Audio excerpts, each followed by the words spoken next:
Yo, halo, balik lagi sama gue di channel Bermatin. Dan ya, pada kesempatan kali ini gue akan mengupdate lagi seputaran Bitcoin ya. Kemudian nanti setelah terupload video ini, nanti akan saya upload mengenai ADA atau Cardano dan juga XRP dengan video terpisah gitu ya. Saya pisah videonya. Jadi kemarin juga sudah saya info juga ya, update untuk Bitcoinnya beberapa hari lalu, update terus gitu ya untuk Bitcoinnya. Jadi langsung aja ke inti videonya. Pertama, untuk si USDT dominance terlebih dahulu secara time frame 4 jam. Memang kemarin juga sudah saya sampaikan ya, dia breakdown dari box warna hijau ini ya, ketika memang dia udah jebol juga dari trendline garis warna kuning ini yang sebelumnya jadi area resistennya cukup kuat. Next target itu ke box warna orange bawah ini. Ya, yang sebelumnya menjadi istilahnya highest areanya lah ya, di sekitaran 12 Mei. Kemudian di sini adanya reaksi untuk pemantulan yang lumayan. Oke, untuk si USDT dominance. Jadi perlu sekali diwaspadai kalau misalkan si USDT dominance ini malah istilahnya melanjutkan penguatannya yang ngetes ke trendline resisten ini garis warna kuning atas ini, plus juga di situ ada EMA 34 ya secara time frame 4 jam. Berarti di situ adanya confluence of resistance. Kalau area tersebut ini di sekitaran 7,38%, sekitar area itu mampu di break ya, yang next target ke kisaran box warna hijau ini. Ya berarti pertanda kalau misalkan seperti ini untuk si Bitcoinnya itu akan lebih condong untuk lanjutin penurunan. Makanya ini yang perlu sekali diwaspadai ya. Tapi kalau misalkan ketika dia ketika testing kembali ya di lowest point atau areanya terakhir ini di sekitar 6,99%, di area situ nggak adanya pemantulan yang lumayan, so dia akan berpotensi untuk drop lebih lanjut ya ke box warna merah bawah ini di sekitaran 6,5%-an, sekitar area situ. Jadi memang perlu sekali diperhatikan untuk area lowest point terakhirnya dia dan juga area resisten terdekatnya dia ya untuk si USD dominance secara hourly time frame. Jadi palingan itu aja yang perlu diperhatikan, karena untuk jangka pendeknya dia hanyalah tersideways aja gitu ya. Next, ini untuk Bitcoin dominance secara time frame 4 jam ya, dia juga walaupun sudah terbreakdown dari box warna hijau ini, kemudian dia membuat seperti range gitu ya, sideways ya di sini di sekitaran area atasnya itu 43,56% nih di sini, dan bagian bawahnya itu di sekitaran 43,26%. Nah, jadi secara overall dia hanyalah tersideways di kisaran itu. Palingan yang perlu kita perhatikan untuk time frame 4 jamnya, ini ada EMA 34 atau garis warna biru juga ya. Ini akan sooner or later akan menyusul. Di sini berarti adanya confluence of resistance nih. Ya, untuk jangka pendeknya tinggal kita lihat aja reaksinya seperti apa. Apakah dia mampu break ya. Kalau misalkan di situ kena reject ya, dia berpotensi untuk tes lagi ke lowest area sebelumnya untuk bisa melanjutkan penurunan. Kalau di area situ juga jebol gitu ya, nggak ada pemantulan, ke next lagi target kisaran 42,88 sampai 43,1% ya.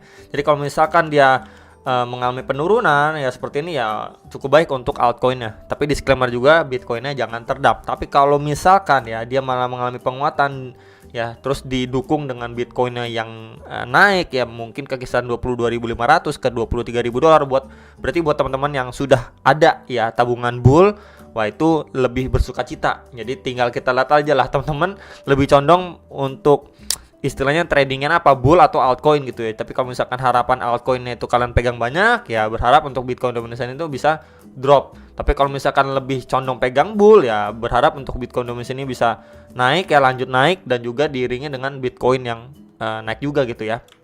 Jadi ini sekilas saja untuk si Bitcoin dominance, dia hanyalah tersideways aja gitu ya. Next, ini untuk si Bitcoin secara weekly time frame ya. Jadi kemarin juga sudah saya sampaikan, ini perlu sekali kita perhatikan, dan closingnya pun seperti ini ya. Berarti menandakan ya, untuk si Bitcoin ini tekanan dari seller itu masih memegang kontrol secara overall ya. Kita bisa lihat dari secara candle aja nih, benar-benar ditekan ketika terakhir kali dia udah sampai ke kisaran 23.600-an, itu aja ketendang mundur. Dan sekarang ini ya closingnya itu di bawah MA 200 atau garis warna merah ini, yang menandakan si Bitcoin itu belum siap untuk naik lebih tinggi lagi. Nah, sekarang ini the next candle-nya baru aja muncul bullish candle gitu ya, atau candle berwarna hijau, dan posisi sekarang itu di sekitar 21.400-an dolar. Jadi next area tetap aja kita harus perhatikan untuk MA 200 ya. Jadi kalau misalkan dia secara closing weekly ya untuk minggu ini itu di atas MA 200 ya, itu pertanda cukup baik, apalagi dibarengin dengan konfirmasi next candle bullish juga gitu ya. Jadi kalau misalkan itu yang terjadi, masih seperti yang sempat saya infokan, Ya dia masih potensi untuk at least kalau misalkan area ataupun skenario tadi terjadi, ya dia masih bisa bermain atau testing ke kisaran area 28.000, 29.000 dolar gitu. Itu masih possible. Tapi kalau misalkan dia beruntun aja ketahan oleh MA200, ya bukanlah hal yang nggak mungkin untuk Bitcoin itu kembali testing ya ke kisaran 19.000 atau bahkan ke kisaran 17.500 dolar. Itu masih possible. Ya. Kemudian yang nanyain apakah Bitcoin itu masih berkemungkinan ya untuk testing ke kisaran 12.000 dolar, ya masih aja kemungkinan. Cuman kan kita harus lihat dulu ya step by step ya, hari demi hari, minggu demi minggu seperti apa pergerakannya gitu ya. Kan kita nggak bisa mastiin gitu ya, namanya juga analisa. Apa yang market berikan ya, apa ya price action kasih, baru kita bisa analisa ya. Bukannya kita jalan dulu baru price action mengikuti apa yang kita sebutin gitu ya. Karena memang dari kisaran 21.400, 21.500 ini ke kisaran 12.000 dolar itu ya sangat-sangat jauh. Perlunya kita juga analisa secara teknikal dan juga fundamental. Tapi posisi saat ini yang menjadi concern kita palingan untuk di kisaran 22.500 dan di supportnya kisaran 20 ribuan dolar. Itu aja dulu range yang perlu sekali diperhatikan gitu ya. Untuk bagian resist terdekat dan bagian lowest areanya di sekitaran 17.500-an dolar. Palingan itu dulu yang menjadi concern kita. Lihat dulu ya reaksinya seperti apa ketika price action menghampiri beberapa area tersebut, baru kita bisa make decision atas transaksi kita masing-masing. Sebelum itu terjadi ya kita masih menunggu gitu ya, masih menunggu ketika memang price action itu menghampiri dan kita lihat reaksinya seperti apa gitu ya. Oke, jadi itu sekilas pembahasan atau tambahan dari saya. Kemudian ini untuk secara daily time frame pun ya secara overall dia hanyalah tersideways aja gitu ya. Kemudian kalau misalkan saya tambahin ya, ini adalah area resisten yang cukup kuat ya. Walaupun dia sempat kemarin itu lewatin, cuman langsung kepukul mundur lagi secara daily time frame gitu ya. Dia nggak berhasil close candle di atas area 21.700-an dolar, itu nggak berhasil close. Ya cuman malah dia close di bawah dan sekarang ini baru mengalami pemantulan. Kemudian kalau misalkan kita tarik pakai Fibonacci retracement dari swing low ke swing high-nya dia ya di sini ya. Dia precisely ini ketahan ya di sini teman-teman. Ini precisely ketahan di kisaran retracement 0,5 sampai 0,3 di sini. Ya, itu di sekitaran 20.800 sampai 21.000 dolar. Jadi ini seperti kebalikannya dead cat bounce. Itu ya. Jadi let's say dia going up ya. Kemudian dia koreksi ya ke kisaran retracement atau Fibo 50%-nya untuk bisa melanjutkan penguatannya. Jadi kurang lebih seperti ini hopefully. Cuman disclaimer-nya dia harus mampu break dulu nih ya, close candle di atas 20.700-an dolar secara daily time frame, plus juga break area tersebut untuk bisa naik lebih tinggi ke next strong resistance di box warna biru ini. Ya jadi itu dulu disclaimer-nya. Tapi kalau misalkan dia nggak mampu close candle di atas 21.800 dolar ya, 21.800 dolar, dia nggak mampu close candle di atas itu, ya lebih condong untuk dia masih tersideways dulu. Ya untuk jangka pendeknya palingan bisa diperhatikan untuk area support ini ya teman-teman, untuk terdekatnya. Kalau misalkan area ini dibablas sama si Bitcoin gitu ya, next area yang berpotensi untuk divisit secara daily time frame yang kita bisa perhatikan itu di kisaran ini 19.700 sampai 20.000 dolar lah ya. Jadi palingan itu dulu yang perlu diperhatikan secara daily time frame.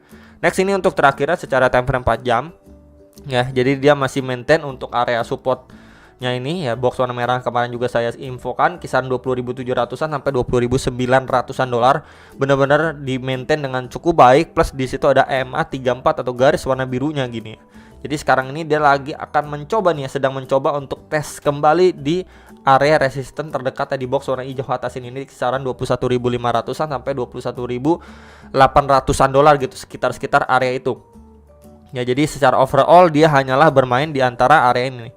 Ini untuk bagian atasnya dan ini untuk bagian bawahnya gitu. Secara overall dia cuman sideways aja di situ ya, tinggal kita lihat karena sooner or later dia harus make decision. Ya entah dia akan break ke atas atau dia breakdown ke bawah gitu ya. Palingan kalau misalkan dia lanjutin penguatannya, next area resistance itu kurang lebih sama ya, teman-teman, kisaran 22.800-an sampai 23.300-an dolar ya. Ini di box warna merah ini atasnya. Kalau misalkan dia terbreakdown dari support bawahnya ini ya palingan dia testing kembali di support bawah ini di sekitaran 20 ribuan dolar.